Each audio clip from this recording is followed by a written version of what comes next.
The last question this evening will be 1 minute. This one is a little different. Phosphorus is being added to Elgin's water supply to eliminate the leaching from lead from old pipes into our drinking water. Yet the Environmental Protection Agency has told the Fox River Water Reclamation District, called Forward, that it must remove phosphorus from the water that Elgin discharges into the Fox River. Initial estimates for that, it will cost Forward about $50 million to meet the EPA's mandate. Would you be inclined to work with Forward and remove all the lead pipes from throughout the entirety of Elgin's water distribution system so that Elgin would not need to add phosphorus to the water, so that Forward would not have to spend $50 million to remove phosphorus? We'll start with Mr. Freedy. I just heard about this secondhand, so to be honest with you, I know nothing more than secondhand information. I don't believe we as a council have been notified officially through any emails from the city manager at all. Until I get more information, I'm not even going to try and tackle that one. It would really be unfair to those who are for it and those who are against it.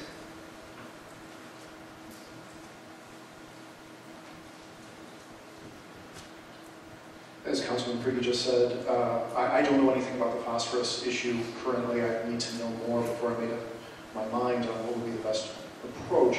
That being said, I'd want to find the most cost-effective and healthy solution for everybody. I don't think we should take spending taxpayer dollars lightly. If there's a good common sense way to spend money on this, we need to find it. If it's not obvious in the beginning, we need to explore ways to do so. Outside of that, without knowing more, it's really hard to get into it. I will also admit to not knowing about this issue. I can give a call out to Kyla Jacobson, who's the head of the Elgin Water Department, and we have, I believe, one of the best water departments in the area. And I trust her as a staff member, as I trust all of Elgin's staff, to give us a study on that and to advise us on what is possible. These sort of things also can be negotiated, or there's long-term planning. Maybe in the long term we do need to start a plan on changing out our lead pipes, but that's probably a very long-term plan and very expensive.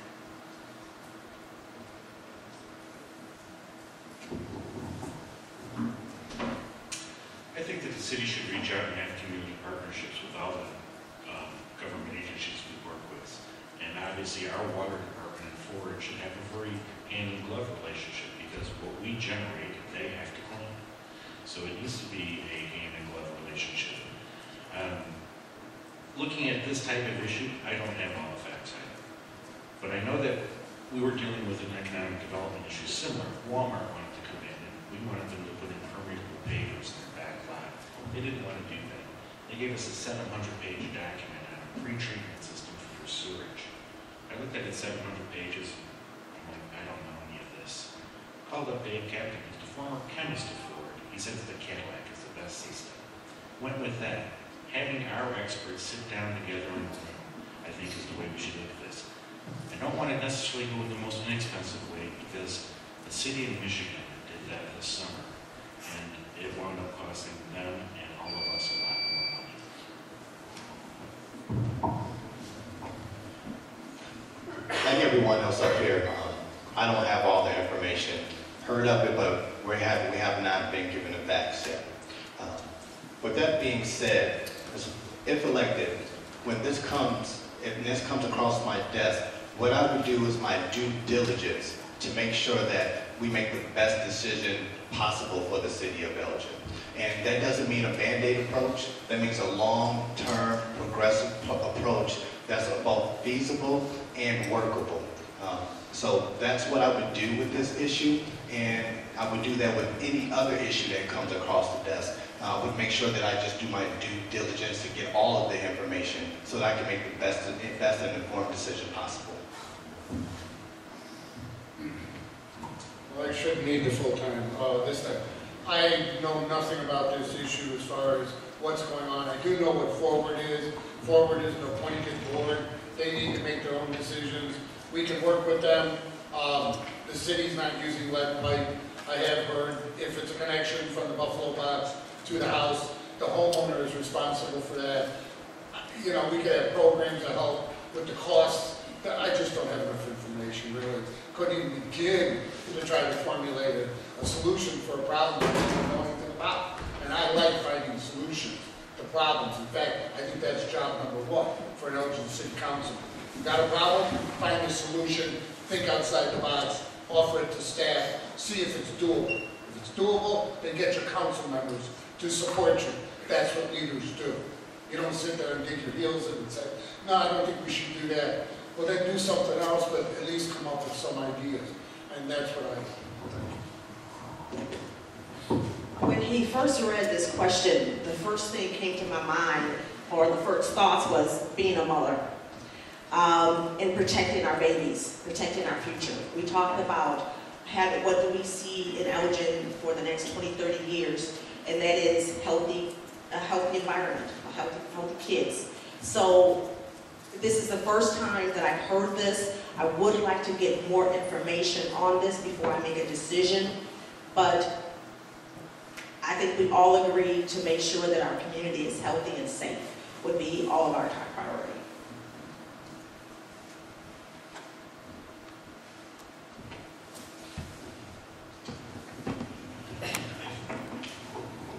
Now we come to the part of the program that all the candidates up here are looking forward to, and that's their 2-minute closing statement.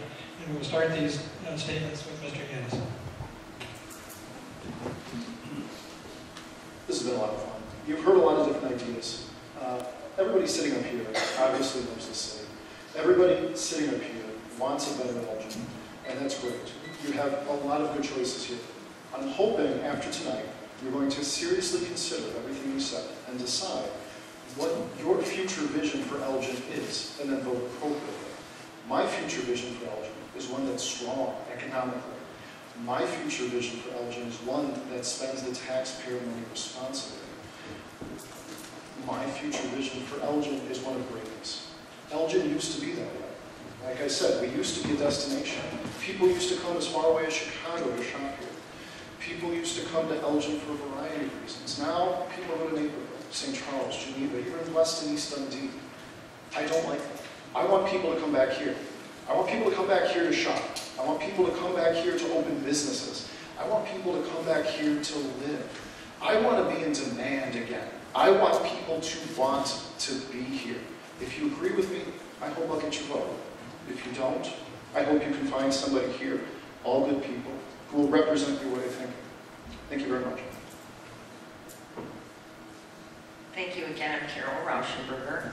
I want to thank Octave for having us this evening, and for the church for hosting us, and for you as prospective voters for being here. It's important, and it's important that we get more people out to vote in Elgin. My priorities, if re-elected to Elgin City Council, would be, after provision of our basic services, which I think Elgin does very well, is to have a fresh look at budget planning.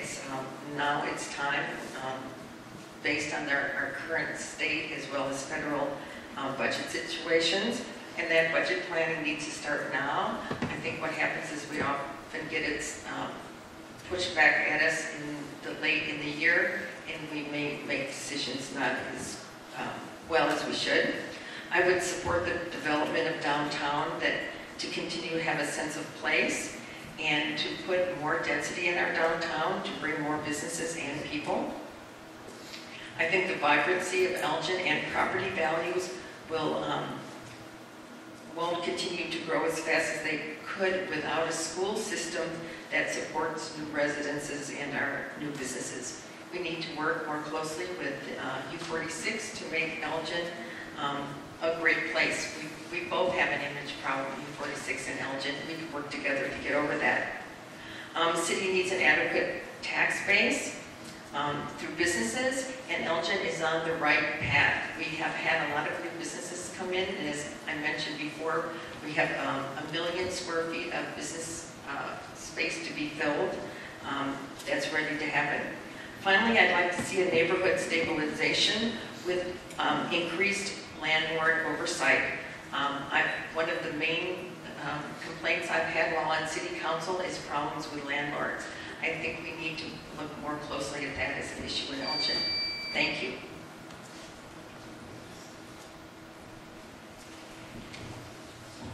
Good evening. First of all, I'd like to thank you all for taking time out of your busy schedules to come out here to become more informed about the process. I'd also like to thank the church and the Octave for hosting this forum for the city council candidates. My name is Rich Dunn, and I'm a candidate for the Elgin City Council. I currently serve on the council and I have for the last 8 years. Before that, I was an Elgin firefighter for 25 years, and I'm also retired from the United States Air Force Reserve, where I served as a chief master sergeant. I have 30 years of government service, and that is accumulated right now with me working as a federal grant manager for the United States government. I'm running for city council on a platform of 3 points. The first being equity, to end double standards coming from City Hall, whether they're from law enforcement, code enforcement, public services, or in our relationships with business communities. Second point is to have transparency, truth and honesty coming from City Hall. My third point is to continue to be an advocate for those facing hardships and injustice. These 3 points, I think, will help develop Elgin into the city that we want to see 25 years from now. And that is why I'm asking for your continued support on April 4th. Thank you.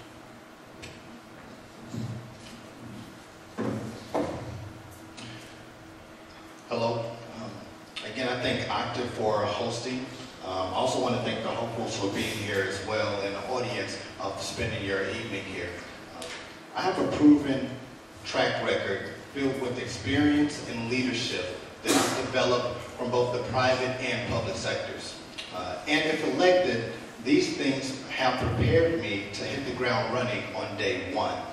All the preparation and experience is great, but it's my love for our city and my longing to help make it better for those who will come behind us that has driven me to become a candidate for Elgin City Council.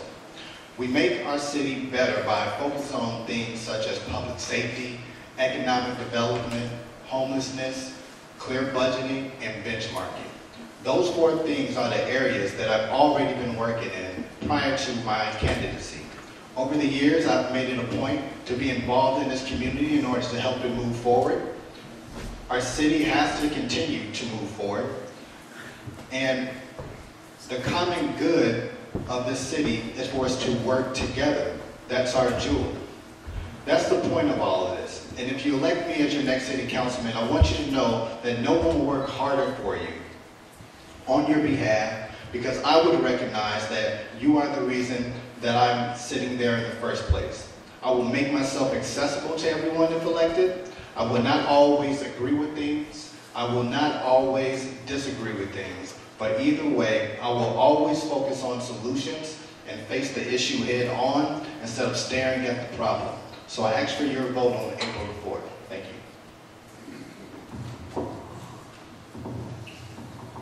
I also want to, like the rest of the folks up here, thank you for coming out tonight. A very good turnout.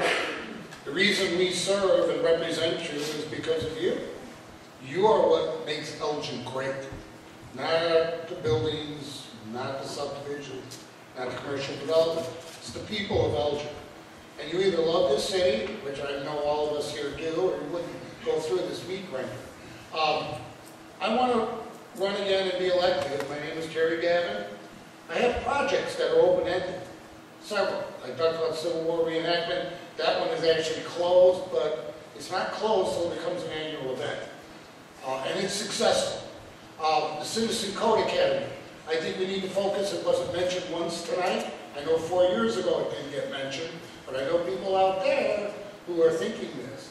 Code enforcement needs to be ratcheted up, but in the right way. So the Citizen Code Academy is designed between staff, citizens, myself, the rest of the council that voted 9-0 on my motion to create this group to help our city code inspectors who are outnumbered. We don't have enough.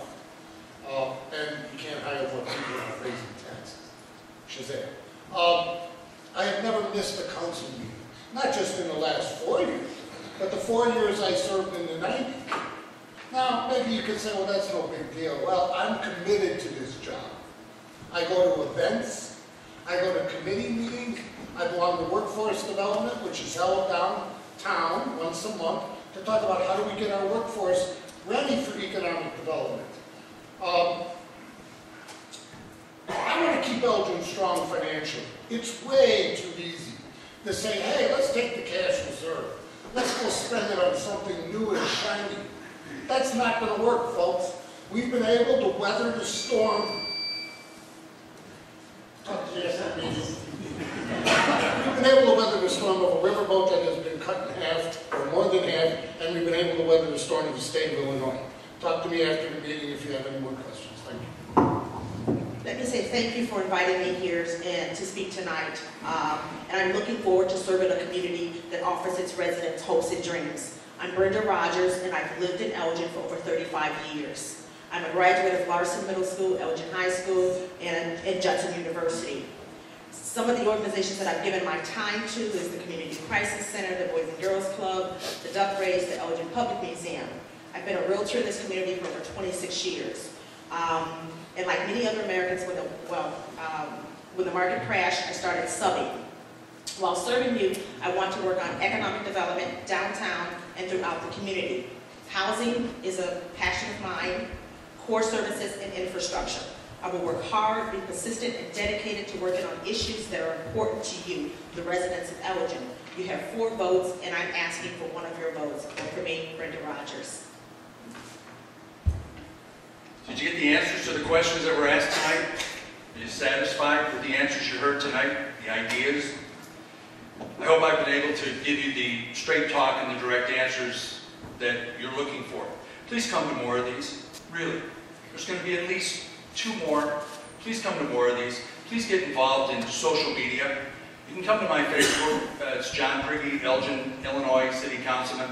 I'm the most active member on this entire council when it comes to Facebook. I do more engaging with the public in a week than many have done in years. You have to be available. I enjoy it. I love this job. Who could do this job for 32 hours a week and not be in love? I'm in love with this job. My family, as I said, has been here for 102 years. My great-grandfather moved his family off of the farm at Bodie Road and Route 58 and settled on Park Street. Someone made, a bunch of people really, made Elgin a great town in 1915. For my grandfather to bring all of his kids here, my great-grandfather. Someone made Elgin a great town for my grandfather to come here from Germany and start his family. Someone made it a great town for my dad and my uncle to settle here as well. I owe you something. I'm giving you 32 hours a week. It's been tough the last couple of years, but you do tough things when you're in love. And I'm in love with this city. Please go to my website, it's johnprigge.com. Soon you will see all of the ideas I've been holding for the last 2 years that I'm having difficulty getting out in the public to be heard. They range from code compliance to free membership to our recreational facilities, our East Side Recreation Facility and our downtown facility for students who are on sports teams. There's a lot of ideas there. I'm really looking forward to serving for 4 more years. I'm the 4th name on the ballot, and I must really say that voting for me is a contract. I've not broken my word. That was the fastest 2 minutes of my entire life. Thank you.